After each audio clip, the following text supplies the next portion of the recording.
Hello everybody, कैसे हो आप। उम्मीद करता हूँ चीज़ें आपके लिए सही चल रही होंगी। वेल, हम आपके लेके आ चुके हैं battle to the heavens flame emperor का एपिसोड नंबर 290 और इसमें शुरू होने वाली है सेकंड स्टेज, जिसका मेनली फोकस सोल पावर के ऊपर होगा। पिछले एपिसोड में कई इंटरेस्टिंग चीजें हुई थी। अगर आपने उसे मिस कर दिया है तो जरूर से दोबारा देख लेना। चलो हम इसकी शुरुआत करते हैं। ये सुबह का समय होता है जब जियान अपने कमरे से बाहर आके तीन लड़कियों को बुलाता है। वो कहता है फाइनली अब सेकंड स्टेज का समय आ गया। अभी उसके साथ यूरेनियन थी। कुछ समय के बाद इन्हें ल्यूचिंग और दुकीफे दिखाई दिए थे जो एक दूसरे से कई खुफिया बातें कर रहे होते हैं। जियान कहते हैं यहाँ पे फेयर भी है। लगता है इनकारनेशन सील को ऑब्जर्व करने के बाद भी वो किसी बहुत बड़े बदलाव से नहीं गुजरी है। इसका मतलब ये कि ट्रू इनकारनेशन अवेकनिंग अभी काफी दूर है। जियान को देख के दुकीफे बोलती चलो साथ में चलते हैं। वैसे मैं सोल कॉम्पिटिशन में पार्टिसिपेट नहीं करने वाली हूँ, लेकिन मैं तब भी देखना चाहती हूँ कि सोल की बैटल होती कैसी है। उसकी आंखें भरी होती हैं क्यूरियोसिटी से। क्लियरली थंडर वैली के उस सीक्रेट डोमेन में समय बिताने की वजह से अब उसे नई नई चीजों को देखने की जिज्ञासा हो रही है। जियान नोट करके इन्हें लेकर चलना शुरू कर देता है। जब आखिरकार पहुंचे था उस बेम्बू गार्डन के पास जहाँ कंपटीशन होना था, वो खुद को थोड़ा सा स्टार्टल पाता है। जियान कहते हैं सेकंड स्टेज में बस इतने ही लोग हैं। खैर, उसका अचंभित होना बहुत विचित्र बात नहीं होती है। आफ्टर ऑल कंपटीशन के फर्स्ट स्टेज में दसियों हजार लोगों ने पार्टिसिपेट किया था और उसके लिए कई मैदानों की जरूरत पड़ी थी। यानी उस स्किल की बैटल्स कभी नहीं देखी होती हैं। वहीं पे ये सोल कंपटीशन बिल्कुल इनसिग्निफिकेंट दिखता है। डुके फिर इशारा करती है क्राउड की तरफ जहाँ अपने आधे चेहरे को वेल से ढकते हुए एक और लड़की खड़ी हुई थी। वो कहती है सोल कंपटीशन में सबसे स्ट्रॉन्गेस्ट अपोनेंट होने वाली है। उन दोनों में से एक को तो जियान पहचान गया था और कहीं ना कहीं वो दूसरी को भी गैस कर लेता है। वो अपनी आंखें नैरो करके बोलता है येंची और हुआफे। पता नहीं क्यों, लेकिन उसे एल्केमिस्ट एसोसिएशन के प्रेसिडेंट और येंची के खिलाफ एक गुस्से की भावना महसूस होती है। वहीं पे हुआफे और वाइस प्रेसिडेंट तांगचेन उसे काफी अच्छा महसूस करवा देते हैं। जियान को नोटिस तो हुआफे भी कर लेता है। वो एक्साइटमेंट के साथ उसे ग्रीट करने के लिए आगे बढ़ने वाला था, लेकिन जब वो नोटिस करता है अपने बगल में खड़ी फिगर को, उसके चेहरे पे हिचकिचाहट दिखाई देने लगी थी। इसी मोमेंट में एक सफेद बालों वाला बुड्ढा सभी पार्टिसिपेंट्स की आंखों के सामने आसमान से नीचे आया था। वो सबका स्वागत करता है। इस बुड्ढे को देख के ल्यूचिंग के एक्सप्रेशन डार्क होने लगते हैं। आखिरकार इसमें से टेक्निकल प्रेशर को फील कर पा रही थी। वो बुड्ढा कहते हैं आज से शुरुआत होने वाली सेकंड से सोल कंपटीशन की, और मैं हूँ लेही, थंडर वैली का सोल नाइफ, और मैं इस इवेंट का ओवरसीयर भी हूँ। लेही के शब्द अपने साथ एक इनविजिबल प्रेशर को लाए होते हैं। येंची जिसकी स्माइल बेल के अंदर छिपी हुई थी, वो आगे बढ़ के पूछती सीनियर लेही, क्या मैं जान सकती हूँ कि कंपटीशन कब शुरू होगा। हालांकि उसके बोलने का तरीका काफी ग्रेसफुल था, लेकिन इसमें बेसब्री भी महसूस करी जा सकती थी। इसे देख के लेही टिश करके बोलते हैं ये लड़की सच में इम्पेशेंट है। खैर, इससे पहले हम शुरू करें, मैं आप सबको एक एडवाइस देना चाहूंगा। सोल कंपटीशन नॉर्मल कंपटीशन से कई गुना खतरनाक होता है। अगर इसमें तुम्हारी सोल रीजन को किसी भी तरीके का नुकसान पहुंचता है तो इसकी जिम्मेदारी हमारी बिल्कुल नहीं होगी। इसलिए पार्टिसिपेट करने से पहले ध्यान से सोचना। इस बुड्ढे की बात को सुन के कमजोर कंपीटिटर्स काफी नर्वस फील करते हैं। एक बंदी बोलती कंपटीशन सच में इतना डेंजरस है, लगता है मुझे अपने कदम पीछे ले लेने चाहिए। इसके साइड में खड़ा बंदा भी नोट करके बोलता है हाँ, हम अपनी स्ट्रेंथ को इस तरीके से थर्ड स्टेज के लिए बचा के रख सकते हैं। क्लियरली वो एक्सपर्ट्स जिनकी सोल पावर इमोर्टल लेवल से नीचे थी, वो हिल चुके होते हैं। ये जानते थे कि अगर किसी भी तरीके की ऊंच नीच होती है तो उनका भविष्य बर्बाद हो जाएगा। लोगों को निर्णय लेने का कुछ और समय देने के बाद कोर्ट में लेही कहते हैं अगर तुम लोग तैयार हो तो मेरे पीछे आओ। उनके हाथ के इशारे से एक ट्रांसलेंट सोल पावर रिलीज होती है जिसने एक स्पेस पोर्टल को बना दिया था। ल्यूचिंग हंस के बोलती है चलो। बिना हेजिटेशन के चार लोग स्पेशल चैनल में चले जाते हैं। कुछ समय के बाद जियान की टोली खुद को कई हजार मीटर चौड़े बैटलफील्ड में पाती है। वो कहता है कि अब मैसिव अरीना है। इस पूरे युद्ध के मैदान को एक डेजलिंग सोल पावर ने ढक रखा था। खासकर यहाँ की जो स्टेबिलिटी होती है वो सच में इमोर्टल लेवल की फाइट्स को झेलने के लिए काफी होती है। लेही अपनी पावरफुल आवाज से फिर से अनाउंसमेंट करना शुरू करते हैं। वो कहते हैं सेकंड स्टेज का सोल कंपटीशन अब शुरू होता है। सारे पार्टिसिपेंट्स आगे बढ़ के अपनी पर्चियों को निकालो। वो जिनकी सोल पावर इमोर्टल लेवल से नीचे है उन्हें राइट साइड जाना होगा। वहीं पे इमोर्टल लेवल की सोल वाले जाओ लेफ्ट में। इस कंपटीशन को दो अलग अलग जोन्स में बांटा गया है जो कि सोल पावर पे निर्भर करने वाली हैं। हर एक जोन में 5 प्रमोशन स्पॉट्स हैं। उनका कहने का मतलब ये था कि जो इन 5 प्रमोशन स्पॉट्स को अपने लिए हासिल कर पाएंगे उन्हें कंपटीशन में आगे बढ़ने का मौका मिलेगा। बाकी लोग हो जाएंगे एलिमिनेट। जैन स्माइल के साथ बोलता है तो ये शुरू हो रहा है। वो तीनों लड़कियों से अलग होकर लेफ्ट साइड में जाने लगा था। वहीं पे ल्यूचिंग और यूरेनियन जिनकी सोल पावर इमोर्टल लेवल से थोड़ी सी पीछे होती है वो राइट साइड गए थे। वहीं पे चीफ को घंटा फर्क नहीं पड़ता था, वो बस यहाँ पे कंपटीशन को देखने के लिए आई होती है। भले ही सेकंड स्टेज में मौजूद पार्टिसिपेंट्स 50 साल से ज्यादा ना हो, लेकिन इनके बीच में होने वाली टकरावटें सच में स्पेक्टेकुलर होंगी। हुआफे भी इन चीज से बोलते सीनियर सिस्टर इस तरफ, भले ही बाहरी लोगों को पता ना हो लेकिन हुआफे को पूरी सिचुएशन अच्छे से पता होती है। वो ओरिएंची के मास्टर एल्केमिस्ट एसोसिएशन के प्रेसिडेंट और वाइस प्रेसिडेंट थे। तान चेन जो कि वाइस प्रेसिडेंट होते हैं वो काफी अप्रोचेबल थे और वो एसोसिएशन का अच्छे से ध्यान रखते थे। वहीं पे प्रेसिडेंट, इनका बस ध्यान होता है एनजी को गाइड करने के ऊपर, जिसे वो काफी पहले से अपना सक्सेसर मान चुके थे। वो बहुत ही स्ट्रिक्ट होते हैं और एसोसिएशन में रोज क्या हो रहा है इसकी प्रेसिडेंट को घंटा परवाह नहीं थी, जो कि उनका एनजी के लिए फेवरेटिज्म अच्छे से दिखाता है। कोर्ट में लेही जो कि आसमान से पूरे क्राउड को ध्यान से ऑब्जर्व कर रहे होते हैं, वो कहते हैं तो यहाँ पे बस ऐसे 10 ही पार्टिसिपेंट्स हैं जिनकी सोल पावर फेरीलैंड रियम तक पहुंची है। लगता है सीधा टॉप 5 पोजीशंस के लिए कम्पीट करेंगे। जहाँ तक बात रही बाकी के 76 की, जिनकी स्पिरिचुअल स्ट्रेंथ उस लेवल तक नहीं पहुंची, वो वैसे भी इन 10 लोगों के सामने टिक नहीं सकते। वो पूछते हैं क्या किसी को ऑब्जेक्शन है, लोग अपने सिर को हिलाने लगते हैं। आखिरकार इन सभी को पता होता है कि इमोर्टल लेवल की सोल वाले 10 पार्टिसिपेंट्स भविष्य में बहुत आगे जाने वाले हैं। इनके सामने खड़ा होना इस सब में खासकर बिल्कुल सही नहीं है। तब एक लड़का जो कि दूर से देखने पे बिल्कुल भोला बाला सा लगता है, वो कहता है क्या वो एल्केमिस्ट एसोसिएशन की एनची है। अब जब मैं उसे सामने से देख रहा हूँ, मैं सेंस कर पा रहा हूँ कि उसकी सोल पावर कितनी खतरनाक है। मुझे लगता है हमारी जनरेशन में उसकी स्पिरिचुअल स्ट्रेंथ सबसे स्ट्रॉन्ग होगी। इसकी वो शांत नजरें एनची को बहुत ध्यान से देख रही थी। बस बात ऐसी होती है कि नजरों में कोई हल्की सी सिनेस्टर फ्लक्चुएशंस को सेंस नहीं कर पाता। ऑफ कोर्स हुआफे इस बंदे की तरफ देख के बोलता है तुम शू फैमिली के लोग अपना मुंह बंद कब रखना सीखोगे। हुआफे तुरंत ही सेंस कर लेता है कि इस बोलने वाले की spiritual strength half step immortal level तक पहुंच चुकी है। वो बंदा हल्का सा कोल्ड स्नॉट करके ध्यान देता है जियान के ऊपर। वो कहते हैं ओ तो तुम ही वो हो जिसने फर्स्ट स्टेज में म्यूगे को हराया था, लेकिन मैं तुम्हारे बारे में कुछ भी स्पेशल फील नहीं कर रहा हूँ। वैसे भी सोल फाइट्स नॉर्मल फाइट्स नहीं होती। अगर तुम हारने वाली हो तो तुरंत ही हार मान लेना। फर्स्ट स्टेज की चैंपियनशिप को लेने के बाद तुम्हें खुद को एम्ब्रेस करने की जरूरत नहीं है। साफ तौर पर शू फैमिली का बंदा पावरफुल एक्सपर्ट्स को भड़काने की कोशिश कर रहा था। जेने से कम्प्लीटली इग्नोर करके लेही की तरफ देखता है। वो पूछता है सीनियर कि यहाँ पे बिना परमिशन के एक्शन लेना रूल्स के अगेंस्ट नहीं है। लेही हल्की आवाज में कहते हैं अगर तुम्हारे पास सफिशिएंट स्ट्रेंथ है तो ऑफ कोर्स यहाँ के नियमों को तुम्हारे लिए थोड़ा सा झुकना होगा। बस याद रखना ये सोल कॉन्टेस्ट है, या और किसी तरीके की एनर्जी का इस्तेमाल नहीं होना चाहिए। वो भी जियान के बारे में काफी क्यूरियस थे, जिसने म्यूगे को हरा के पहली स्टेज को जीता था। और तौर वैली मास्टर ने खुद लेही को बोला है कि उन्हें जियान के ऊपर खास ध्यान देना होगा। जैसे ही परमिशन मिली होती है, गूंजी थी हल्की सी क्रैश की आवाज। जियान के शरीर में से एक ब्लेंडिंग सोल पावर इरप्ट होती है। ये था हुआंग क्वान डिवाइन एंगर, और ये टैक्स सीधा निशाना बनाता है सोल फैमिली के बंदे को। जब यंजी ने इस लेवल की सोल पावर को सेंस किया था, उसके होठ हल्के से ट्रेम्बल हुए होते हैं। वो कहती है तो मास्टर सच बोल रहे थे, इसकी सोल पावर सच में वॉइड ट्रेवल तक पहुंच चुकी है। इस पर शू फैमिली के बंदे का आसमान पलट चुका था। वो कहते हैं सम्मा खन्ना इमोर्टल लेवल की सोल पावर। कुछ समय पहले वो जियान को मॉक कर रहा था, लेकिन अब उसका दिल एकदम पैनिक से भर गया होता है। वो तुरंत ही अपनी सोल पावर को सामने लाके डिफेंड करने की कोशिश करता है, लेकिन दोनों के बीच में गैप कुछ ज्यादा ही बड़ा था। जियान की सोल पावर पहले ही वॉइड रियल में एंटर हो चुकी थी, और इस बंदी ने तो इमोर्टल रियल में भी ब्रेक थ्रू नहीं किया। गूंजती क्रैक की साउंड, जियान की भयानक सोल फोर्स उस बंदे के सारे डिफेंसेस की धज्जियां उड़ा देती है। इस बड़े से मैदान में उसके कर्राने की आवाज गूंजी थी। इस बंदे को आ करते हुए सुन के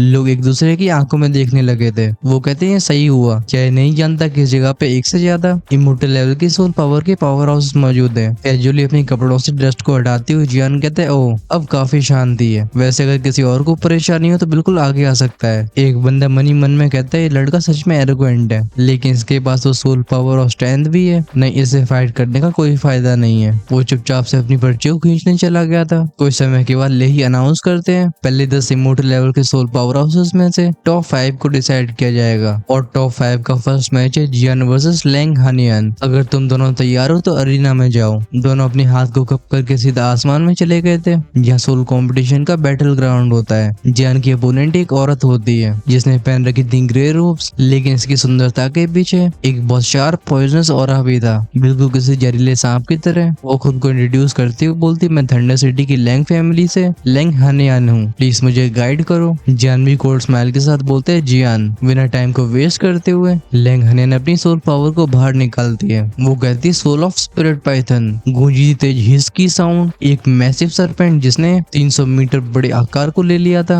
वो उसके सामने अपेयर होता है। इस पाइथन की नजरें टिक जाती हैं जियान के ऊपर, और इसका ऑरा सच में टेरिफाइंग होता है। साफ तौर पे कोई खेल नहीं था। तभी सोल्टर लॉर्ड का मैसेज पहुंचता है जियान के दिमाग में। वो कहते हैं सोल पावर भी दुखी की तरह ही काम काम करती है, और क्योंकि तुम अपने स्पिरिचुअल पैलेस को कंडेंस कर चुके हो तो तुम जैसे चाहो वैसे इसका फॉर्म बना सकते हो। चलो युद्ध में तुम्हारा ये पहला स्टेप होगा। ये बात सच थी। जियान के पास होती monster soul power. Pure strength के मामले यहाँ मौजूद एक्सपर्ट्स में वो टॉप 3 में आता था, लेकिन इसका मतलब ये नहीं कि उसे सोल पावर के ऊपर उतनी अच्छी मास्टरी हासिल हो। अब तक वो अपनी सोल पावर का बस सेंस करने में यूज कर रहा था, जैसे कि मेमोरीज को खोजना और कुछ सोल बेस्ड अटैक्स। अपनी सोल पावर से किसी फॉर्म को मैनिफेस्ट करना ये अब तक उसने एक्सपीरियंस नहीं किया था। खैर उसके सामने जीता जागता उदाहरण होता है। जैन हल्की सी आंखें बंद करके बोलते हैं सोल फायर टाइगर। अचानक से उसके सर के पीछे से 2 लाल आंखें चमकती हैं, फिर गूंजती भयानक रोर की आवाज। एक लाल रंग की फियर्स फ्लेम से बना हुआ टाइगर अपने आप को मेटलाइज करता है। जिस पल सोल फायर टाइगर अपीयर हुआ था ऐसा लगता है लोगों के ऊपर बिजलियां गिर गई हों। वो फिर अपने सर को हिला के बोलता है द्यूकी को मैनिपुलेट करने में इतना माहिर नहीं है, बल्कि इसका सोल कंट्रोल भी इतना टेरिफाइंग है।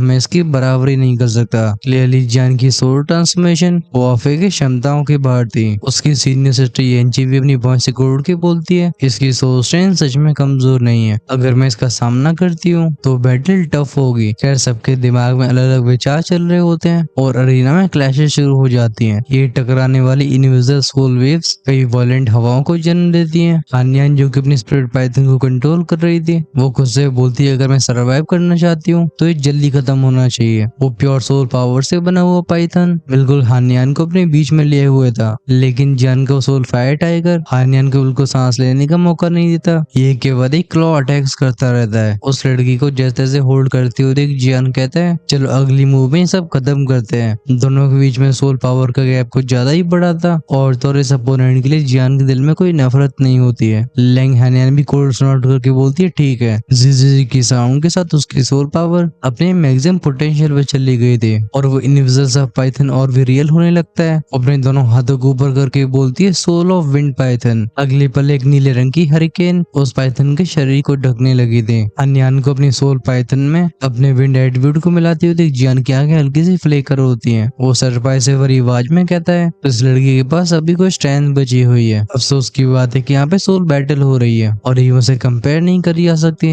अपनी इंस्टिंक्ट्स पे भरोसा करते हुए जियान धाड़ के बोलता है fury of the fire tiger. वो जायंट फ्लेम सोल टाइगर एक हल्की सी गुर्राने की आवाज निकालता है जो कि पूरे अरीना में फैलने लगी थी। बाहर खड़ी येंची अपने सर को हिला के बोलती है लेंग हानियान हारने वाली है। वो अफे भी जानता था आखिरकार सोल बैटल दुखी की बैटल जैसी नहीं होती है। यह जीत और हार काफी जल्दी डिसाइड हो जाती थी। तभी जान के सोल फायर टाइगर ने एक और धाड़ रिलीज करी थी जो कि अपने साथ लेके जाती है फियर शॉक वेव को। इस सोल शॉक वेव की प्रेशर की वजह से लेंग हानियान का विंड पाइथन और भी कमजोर होता हुआ दिखाई दे रहा था। दोनों के बीच में डेडलॉक बनता है बस कुछ और सेकंड्स के लिए। फिर जब लेंग हानियान अगली बार वो सोल फ्लेम टाइगर को अपने पंजे को उठाते हुए देखती है वो अपने सर को हिला के बोलती है मैं हार मानती हूँ। वो समझ चुकी थी कि जियान यहाँ पे होल्ड बैक कर रहा है वरना अब तक वो अनकॉन्शियस हो चुकी होती है। अपने हाथ के इशारे से सोल फायर टाइगर डिस्पर्स हो गया था। उसकी जीत एकदम एफर्टलेस थी। ओल्ड मैन ले भी अनाउंस करते हैं इस मैच को जीत के जियान सक्सेसफुली टॉप 5 में एंटर करता है। बैटल शुरू होने की कुछ ही देर में ही लोग ऐसे रिजल्ट को एक्सपेक्ट कर चुके थे इसलिए बहुत ज्यादा सरप्राइजिंग नहीं था। तब भी कुछ लोग बोलते हैं जियान सच में ईस्टर्न कॉन्टिनेंट के इस कॉम्पिटिशन का सबसे बड़ा डार्क हॉर्स है। ओल्ड मैन ले ही तभी बोलते हैं अगला मैच हुआफे वर्सेस बाइलैंड। अगर तुम दोनों रेडी हो तो अरीना में जाओ। इमोर्टल लेवल की सोल वाले टोटल 10 लोग थे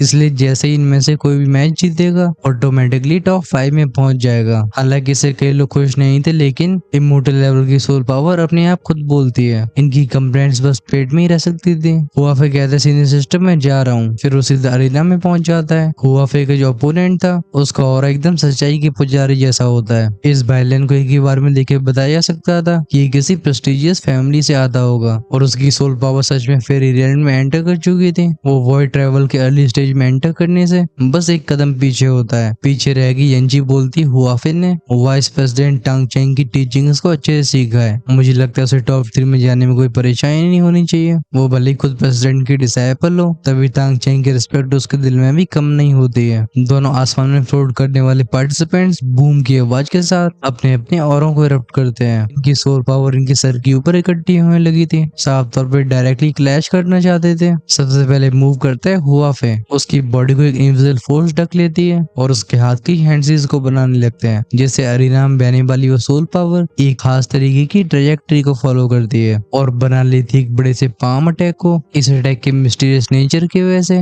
लोगों को इससे बचने में काफी परेशानी होती थी। उन डेंजरस फ्लक्चुएशंस को सेंस करके बायलान बिना हेजिटेशन के चिल्ला के बोलता है सोल स्किल नेदर लॉक। जब उसकी आवाज फैलती है चारों तरफ का वातावरण अचानक से बदल गया था। बायलान के सर के ऊपर डेवास्टेटिंग अटैक बनने लगा था। इन फ्लक्चुएशंस को सेंस करके ये मौजूद लोग एक दूसरे को देखने लगे थे। लगता है स्किल भी काफी फेमस थी। अभी सरप्राइज तो जियान की आंखों में भी दिखाई दे रहा था क्योंकि जिस सोल स्किल को बायलान ने डिस्प्ले किया था इसका वो आकार और वेव ये बिल्कुल जियान के पास जो सोल टेक्निक है वैसे ही होती है। वो खुद से बोलते हैं चीज इतनी फैमिलियर क्यों लग रही है। उसकी जिज्ञासा से भरी आंखें आसमान को लगातार देख रही थी जहाँ वो इंटेंस फाइट हो रही होती है। अभी सोल लॉर्ड से बताते हैं ये सोल स्किल वो मेथड है जिससे अपनी सोल पावर को कंप्रेस या फिर वोलेटाइल करके कुछ खास रास्तों से सर्कुलेट करना पड़ता है। इन फ्लक्चुएशंस का वही कारण है। जनरली सोल स्किल्स कई तरीके की होती हैं लेकिन इन्हें तब भी काफी हद तक 3 कैटेगरीज में बांटा जा सकता है जो कि attacking soul skills, defensive soul skills और इंटरफेरेंस टाइप सोल स्किल्स। उदाहरण के तौर पर तुम्हारा हुआंगक्वान डिवाइन एंगर और यूमिंग कैन ट्रांस ये अटैकिंग सोल स्किल्स हैं। तो अपनी सोल पावर का इस्तेमाल करके डायरेक्टली दुश्मन को गहरी चोटें पहुंचाने की कोशिश करते हो। ऑफ कोर्स तुम्हारे पास जो सोल स्किल्स हैं वो काफी अच्छी हैं। इन्हें आसानी से भारी दुनिया में बिल्कुल नहीं ढूंढा जा सकता। जहाँ तक बात रही डिफेंसिव सोल स्किल्स की तो इनका फोकस होता है अपनी सोल को प्रोटेक्ट करने पे। जैसे इनका इस्तेमाल किया जाता है सामने से आने वाला एक पावरफुल ऑफेंसिव अटैक भी सोल को नुकसान नहीं पहुंचा पाएगा। ऑफ कोर्स कोई भी चीज एब्सोल्यूट नहीं होती। अगर हमला बहुत ज्यादा ताकतवर है तो मजबूत से मजबूत ढाल को भी तोड़ सकता है। जियान पूछते हैं मास्टर और उस इंटरफेरेंस टाइप की सोल स्किल के बारे में क्या। सोल्जर लॉर्ड हंस के बोलते हैं जैसा कि इसका नाम है इंटरफेरेंस सोल स्किल्स इनका इस्तेमाल होता है दुश्मन को डिस्टर्ब करने के लिए। हालांकि कुछ लोगों को एकदम फालतू लग सकती है लेकिन सही हाथों में पड़ने पे ये दुश्मनों के लिए नाइटमेयर भी साबित हो सकती है क्योंकि जैसे इन्हें तुम कास्ट यानी कि इस्तेमाल करोगे दुश्मन कुछ समय के लिए किसी भी टेक्निक को परफॉर्म नहीं कर पाएगा। और एक बड़ी साफ कमजोरी है जब जान सुनता है कि दूसरी पार्टी दो स्किल्स का इस्तेमाल नहीं कर पाएगी उसका दिल हल्का सा दहल गया था। आखिरकार दो टेक्निक जितनी पावरफुल हो अगर उसे सही समय पे इस्तेमाल ही नहीं किया जा सकता तो उसका कोई फायदा नहीं होगा। फॉर एग्जाम्पल जियान की 3 होली फ्लेम्स का फ्यूजन। हालांकि इस पावर की हेल्प से वो खुद से ऊपर के अपोनेंट्स को भी चुनौती दे सकता था लेकिन तीनों होली फ्लेम्स को मर्ज करने में समय और एनर्जी बहुत ज्यादा लगती है। अगर उस समय कोई इंटरफेरेंस टाइप की सोल्स का इस्तेमाल करी गई तो जियान का तो ढोल बजना बिल्कुल तय है। सोल्जर लॉर्ड सौरव आवाज में बोलते हैं सोल स्किल्स में अटैक और डिफेंस टाइप की सोल स्किल्स बहुत कॉमन है लेकिन इंटरफेरेंस सोल स्किल्स इनकी वैल्यू सच में बहुत ज्यादा इनक्रेडिबल है। जब ये दोनों गुरु चेले एक दूसरे से बात कर रहे होते हैं अरेना में होने वाली बैटल एकदम बॉइलिंग पॉइंट पे पहुंच चुकी थी। अभी बायलान अपनी सोल स्किल को अनलीश कर चुका होता है। लोगों की शॉक्ड नजरों के सामने एक बहुत बड़ी सोल फोर्स से बनी चेन बनती है। ये चेन बिल्कुल सफेद रंग की थी लेकिन इसे देख के लोगों के सर घूमने लगते हैं। ऐसा लग रहा था इनकी सोल्स को अंदर खींचा जा रहा हो। साफ तौर पे इसके अंदर सोल इम्प्रिजनमेंट का हो रहा था। बायलान धाड़ के बोलता है बाइंड। कुछ क्लैंक क्लैंक क्लैंक की आवाज के साथ वो चेन हल्की से झंझनाती है फिर एक ही झटके में हुआफे की तरफ शूट हो गई थी। इसके जवाब में हुआफे इस्तेमाल करता है निंगशी वेल का। इरप्ट होती है उसकी सोल पावर जो कि एक सफेद रंग की घंटी में बदल गई थी। ये सोल स्किल भी काफी ज्यादा वैल्यूबल थी और इसे हुआफे को सिखाने वाले खुद वाइस प्रेसिडेंट होते हैं। गूंजती कुछ वेंगोम की आवाजें। युद्ध के मैदान में कई पेनी पेनी रिपल्स फैलने लगती हैं लेकिन वो बैल बिल्कुल टच से मस नहीं होती। इस घंटी वाली लाइट शील्ड से टकराने के बाद बायलान महसूस करता है कि उसकी सोल पावर बहुत जल्दी खर्च हो रही है। वो दांती में उसके बोलता है डैम इट, ये सच में एक पावरफुल डिफेंसिव सोल स्किल है। तभी सोल्जर लॉर्ड जियान से कहते हैं देखा अगर सेम लेवल की स्किल्स की बात करी जाए तो डिफेंसिव टेक्निक के सामने ये अटैकिंग टेक्निक से इतनी ज्यादा काम नहीं आती। वो अफे को सफेद रंग के ग्लो से ढकते हुए देख जियान भी गुस्से बोलते है क्या पावरफुल डिफेंस सोल स्किल है। उसके एक्सप्रेशन भी सीरियस हो गए थे। अगर वो फेस करता है हुआफे को तो क्या उसके अटैक भी खराब नहीं हो जाएंगे। लगता है सोल्जर लॉर्ड ने सेंस कर लिया था। वो उसे दिलासा देते हुए बोलते हैं रिलैक्स, तुम्हें इतना डिस्करेज फील करने की जरूरत नहीं है। ऐसे बहुत ही कम एल्केमिस्ट और सोल कल्टिवेटर्स होते हैं जिनके पास इस लेवल की सोल स्किल्स हो। नॉर्मल कल्टिवेटर्स को सोल पावर के बेसिक्स भी नहीं पता होते तो फिर स्किल की बात ही क्या करनी। वहीं पे जियान का तुम भूल गए हो कि तुम्हारी सोल पावर होली फ्लेम से रिफाइन होने के बाद अब एक्सट्रीमली पोटेंट हो चुकी है। ये तुम्हारे सबसे बड़े ट्रम्प कार्ड्स में से एक है। जियान करके नोट करता है। वो कहता है लगता है रिजल्ट सामने आ गया। तभी बैटल अपने क्लाइमैक्स से पहुंच गई थी। गूंज रही थी तेज बूम बूम की आवाजें। बायलान चाहे कितनी भी अटैक करने की कोशिश कर रहा हूँ लेकिन हुआफे के खिलाफ उसकी एक नहीं चलती और तो हुआफे कोई काउंटर अटैक भी नहीं कर रहा था। जैसे हर पल बायलान और भी कमजोर होता जाता है। खासकर बीच बैटल में वो मेडिसिन प्रेस का भी इस्तेमाल नहीं कर सकता था क्योंकि दुश्मन किसी भी समय हमला कर सकता है। और लगता लगता है ऐसा होता भी है। हुआफे जिसने अब तक अपनी आंखें बंद कर रखी थी वो फाइनली उन्हें खोलता है। जिस मोमेंट में ऐसा हुआ था उसकी बॉडी से रिलीज होती है टेरिफाइंग सोल पावर। हुआफे हंस के बोलते हाँ हाँ ब्रदर वायलेन, तुम काफी समय से हमला कर रहे हो, चलो अब मेरी बारी है। जैसे उसकी सोल पावर इंटेंसिफाई होती है वो धाड़ के बोलता है सोल स्किल घोस्ट स्नेक। तुरंत ही कंडेंस होता है एक जाइंट स्नेक जो कि कई 100 मीटर तक फैला हुआ था। ओके, बैटल तो काफी अच्छी चल रही है, लेकिन मैं बीच में ही तुम लोगों से पूछना चाहता हूँ कि क्या हम इन फाइट्स को शॉर्ट कर सकते हैं या फिर आप सबको मजा आ रहा है। वैसे मैं आगे शॉर्ट कर रहा हूँ चीजों को, तो कमेंट्स में लिख के जरूर बताना। जिस पल ये सरपेंट अपीयर हुआ था इसकी बॉडी से रिलीज होने वाला वो वायलेंट हो रहा बायलेन के ऊपर क्रशिंग प्रेशर डाल देता है। ये देख के बायलेन अपने सिर को हिला के बोलता है सच में अल्केमिस्ट एसोसिएशन के वाइस प्रेसिडेंट का डिसाइपल अपने नाम का वर्दी है, मैं हार मानता हूँ। वो फिर नोट करता है। उसके कैजुअल वेव से वो घोंसली सरपेंट हवा में मिल गया था। हालांकि अटैक बायलेन से टकराया नहीं था, लेकिन सब जानते थे कि हुआफे ने अपनी पूरी स्ट्रेंथ यूज नहीं करी है। कोर्ट में ही आगे आके रिजल्ट को अनाउंस करते हैं। फिर वो बात करते हैं अगले मैच की, जो कि येंची और स्नोई के बीच में था। अब तक हुआफे भी अरीना से बाहर चला गया था। वो येंची से रिस्पेक्ट के साथ बोलते हैं सीनियर सिस्टर। येंची जिसका चेहरा वेल से ढका हुआ था वो अपने सिर को हिला के कहती है तुमने इस बैटल में कुछ ज्यादा ही ट्रम्प कार्ड्स रिवील कर दिए हैं। ये सुन के हुआफे के चेहरे पे कड़वाहट से भरी स्माइल आ जाती है। हालांकि पिछली फाइट काफी जल्दी खत्म हो सकती थी, लेकिन लगता है उसने अपने अपोनेंट को हल्के में ले लिया था। खैर जो भी हो, जियान के पास में खड़ी दुकीफे अरीना की तरफ बढ़ती येंची को देख के अपनी भौं से कोड़ लेती है। पूरे ईस्टर्न कॉन्टिनेंट में येंची के अचीवमेंट्स खासकर सोल पावर और एल्केमी के फील्ड में एकदम अनपैरेलल थे। जिस पर वो अपीयर होती है उसका ऑरा जिसमें एक अलग ही फ्रेग्रेंस मौजूद थी वो सभी देखने वालों को ध्यान अपनी तरफ आकर्षित कर लेती है। लोग कहते हैं क्या ब्यूटीफुल वुमन है, लेकिन इसकी स्टैंड भी इतनी टेरिफाइंग है। येंची के अपोनेंट का नाम था शोएनी, जिसने भी काफी फिटिंग ड्रेस पहन रखी होती है। इस शोएनी का हर एक कदम चार्म से भरा हुआ था जो लोगों को अपनी तरफ लुभाने की कोशिश करता है। ऑफकोर्स अपनी तरफ खींचने वाली बस उसकी अपीयरेंस नहीं होती है, बल्कि उसकी ब्यूटी के साथ साथ उसकी स्टैंड भी काफी ज्यादा अच्छी थी। शोएनी अपने हाथ को आगे बढ़ा के बैटल के शुरू होने का इशारा करती है। ऑफकोर्स जब से उसे मालूम पड़ा था कि उसके अपोनेंट येंची होने वाली है उसे भी रिलैक्स रहने में काफी परेशानी हो रही थी। हालांकि शोएनी एक एल्केमिस्ट नहीं थी, लेकिन उसे भी सोल बैटल्स करना काफी पसंद होता है। उसकी स्पिरिचुअल स्ट्रेंथ पहली फेरीलैंड ड्रिल में एंटर कर चुकी होती है, तब भी उसके और येंची के बीच का सोल पावर गैप छोटा नहीं था। दूसरी तरफ येंची अपनी इंडिफरेंट आवाज में कहती है तुम मेरी अपोनेंट नहीं हो, अच्छा हुआ कि अभी सरेंडर कर दो, वरना हमारे बीच की टकरावट तुम्हारी सोल को इंजर्ड कर सकती है। हालांकि कहने कोई चेतावनी थी, लेकिन इसके पीछे का इरादा बिल्कुल गलत नहीं लग रहा था। लेकिन इन शब्दों को सुनने के बाद भी शोएनी कदम पीछे नहीं लेती। उसके चारों तरफ की हवा थिरकने लगी थी। ये वो सटल सोल फ्लक्चुएशंस होती हैं। वो कहती लेकिन बिना कोशिश करे मैं हार कैसे मान सकती हूँ। वो चिल्ला के बोलती है सोल। ऐसा लगता है इस आवाज के साथ कोई वोल्केनो एरप्ट हो गया हो, जिसमें उस स्पिरिचुअल स्ट्रेंथ का लावा निकलता है। इस अटैक की फ्लक्चुएशंस को सेंस करके देखने वालों के एक्सप्रेशंस काफी सीरियस हो जाते हैं। वो कहते हैं क्या फियर सोल फोर्स है। लगता है शोएनी वॉइड ट्रैवल के अर्ली स्टेज पे पहुंच चुकी है। कोई और कहता है ऐसे इंटेंस सोल पावर, अगर ये सच में वॉइड ट्रैवल के अर्ली स्टेज की पावर है तो येंची को सच में एक्शन लेना पड़ेगा। इवन येंची जो कि शुरुआत में बिल्कुल रिलैक्स लग रही होती है, अब उसके होठों पे स्माइल आ चुकी थी। ये था वो एक्नॉलेजमेंट कि शोएनी इतनी कमजोर नहीं है जितना उसने सोचा था। इसी पर शोएनी को कुछ अजीब सा महसूस होता है। हैंडसीज को चेंज करते ही एक सोल बैरियर ने उसकी बॉडी को ढक लिया था। डोंगजो को टॉप टैलेंट कहे जाना येंची की रेपुटेशन खाली नहीं थी। वो कोई खास मूव नहीं करती है, बस येंची की वो हल्की सी पलकें झपकती है। लोग बस सोच ही रहे थे कि येंची कैसी पावर का यूज करने वाली है। उन्हें फाइनली उत्तर मिल जाता है। स्पेक्टेटर्स बोलते हैं इसकी आंखों को देखो। इस मोमेंट में शोएनी और उसका ओवरटेक जो कि येंची की तरफ आगे बढ़ा था वो हवा में किसी बर्फ के पुतले की तरह जम चुके थे। खासकर शोएनी की आंख एकदम खाली हो चुकी होती है और उसकी सोल एनर्जी डिसिपेट होनी शुरू हो जाती है। ऑफ कोर्स भले इस पूरे मामले को और लोग समझ नहीं पा रहे हो, लेकिन हुआफे अच्छे से जानता था। वो अपने सर को हिला के बोलते हाँ, जब सीनियर सिस्टर एक्शन लेती है तो रिजल्ट पहले ही डिसाइड हो जाता है। कुछ समय के बाद बुड्ढे ले ही अरीना में अपीयर होकर अनाउंस करते हैं इस मैच को जीती है येंची। ऐसी वन साइडेड बैटल को देख के लोग काफी फ्रस्ट्रेटेड दिखाई देते हैं। वो कहते हैं बस ऐसे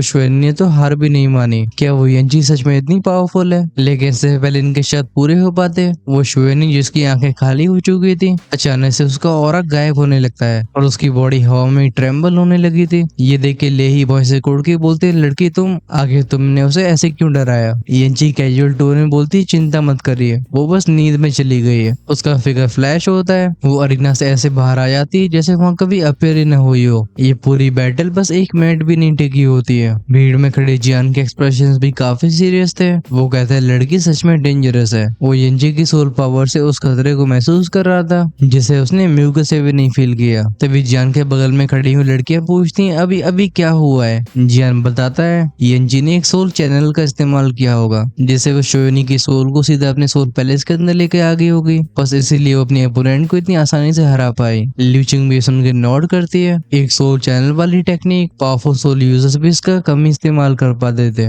जो लोगों को बस नजरों का मिलना लग रहा था वो एक्चुअली में एक ट्रू सोल लेवल की बैटल थी। अफसोस की बात है कि शोनी की सोल पावर यंजी के सामने बहुत कमजोर होती है और रिजल्ट सबके सामने था। कुछ इस तरीके से टॉप 5 कंपटीशन निकलता है। इसमें जियान, यंजी और हुआफे तो पहले एडवांस कर चुके थे। कुछ और समय के बाद 2 और कल्टिवेटर्स के मैचेस भी खत्म हो जाते हैं और ऑफिशियली सेमीफाइनल्स पे मामला पहुंच गया था। सेकंड स्टेज में पार्टिसिपेंट्स के कम नंबर होने की वजह से ओल्डमैन लेही अनाउंस करते हैं ये सेकंड स्टेज का कंपटीशन तब तक चलता रहेगा जब तक सारे मैचेस खत्म नहीं हो जाते। हालांकि अरेंजमेंट कई कंटेस्टेंट्स के लिए बिल्कुल अनफेयर भी था, लेकिन अल्टीमेटली ज्यादातर लोग इस सुझाव को मान भी लेते हैं। लेही फिर से टॉप 5 से बोलते हैं कि तुम पांचों सेकंड स्टेज की टॉप रैंक्स में पहुंच चुके हो, लेकिन इससे पहले सेमीफाइनल शुरू हो अगर कोई भी अपनी कदम पीछे लेना चाहता है तो अब ले सकता है। वो तब भी अपनी पोजीशन को बचा पाएंगे। जो उनकी आवाज चारों तरफ फैलती है या कुछ लोगों के भीड़ के बीच में गहरा साइलेंस फैल जाता है। सब जानते थे कि वो 5 लोग जो कि